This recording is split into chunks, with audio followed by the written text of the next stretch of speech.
அந்த petrol பங்க்ல petrol போட்டதுல இருந்து வண்டியில ஏகப்பட்ட பிரச்சனை. இது போன்ற புலம்பல்களை அநேகர் சொல்ல கேட்டிருப்போம். இப்படிப்பட்ட பிரச்சனைகளை தவிர்க்கவும் பெட்ரோல் விலை தொடர்ந்து விண்ணை தொடும் அளவுக்கு உயர்ந்து வருவதால் அதிகரித்துவிட்ட முறைகேடுகளில் இருந்து தற்காத்துக் கொள்ளவும் வாடிக்கையாளர்கள் மிகுந்த எச்சரிக்கையுடன் இருக்க வேண்டியது அவசியம். ஏனெனில் தரமற்ற பெட்ரோல் பங்குகளில் பெட்ரோல் அளவை குறைப்பது, பம்புகளை முறைகேடாக மாற்றியமைப்பது மற்றும் தரமற்ற எரிபொருளை விற்பனை செய்வது போன்றவை தொடர்கதையாகிவிட்டது. இதனால் நுகர்வோருக்கு அதிக செலவு ஏற்படுவது மட்டுமல்லாமல் வாகனத்துக்கும் பாதிப்புகள் ஏற்படக்கூடும். இந்த மோசடிகளில் இருந்து தங்களை காத்துக்கொள்ள நுகர்வோர் சில வழிமுறைகளை பின்பற்றலாம். பெட்ரோல் நிரப்புவதற்கு முன்னும் பின்னும் பம்பில் உள்ள மீட்டர் அளவீடுகளை கவனியுங்கள். எவ்வளவு பெட்ரோல் நிரப்பினீர்களோ அதே அளவீடுதான் திரையில் காட்டுகிறதா என்பதை கண்காணியுங்கள். டிஸ்பிளே சரியாக வேலை செய்யவில்லை என்றால் அது குறித்து பெட்ரோல் பங்க் ஊழியரிடம் விசாரித்து புகார் செய்யுங்கள். உங்கள் வாகனத்தின் செயல்திறன் திடீரென கடுமையாக பாதிக்கப்படும் போது அதற்கு நீங்கள் நிரப்பிய பெட்ரோல் ஒரு காரணமாக இருக்கக்கூடும். இதனால் மைலேஜ் குறைந்து போவது,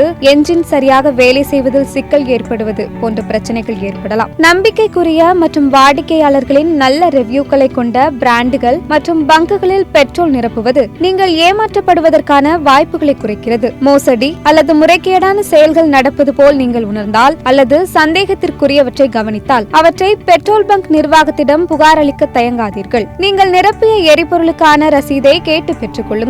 எவ்வளவு எரிபொருள் நிரப்பினீர்கள் என்பதற்கான ஆதாரமாக அது இருக்கும். பின்னாட்களில் ஏதேனும் சிக்கல் ஏற்பட்டால் ரசீது வைத்திருப்பது புகார் அளிக்க ஏதுவாக இருக்கும். மிக குறைந்த விலையில் பெட்ரோல் வாங்க எங்களிடம் வாருங்கள் என்பது போன்ற தோரணையில் விற்கப்படும் மலிவு விலை பெட்ரோல் வாடிக்கையாளர்களை ஈர்ப்பதற்கான ஒரு தந்திரமாக கூட இருக்கலாம். எப்போதும் விலைகளை ஒப்பீடு செய்து நியாயமான நடைமுறைகளுக்காக அறியப்பட்ட நிலையங்களை தேர்ந்தெடுப்பது உங்களை மோசடிகளில் இருந்து பாதுகாத்துக் கொள்ளும் வழியாக இருக்கும்.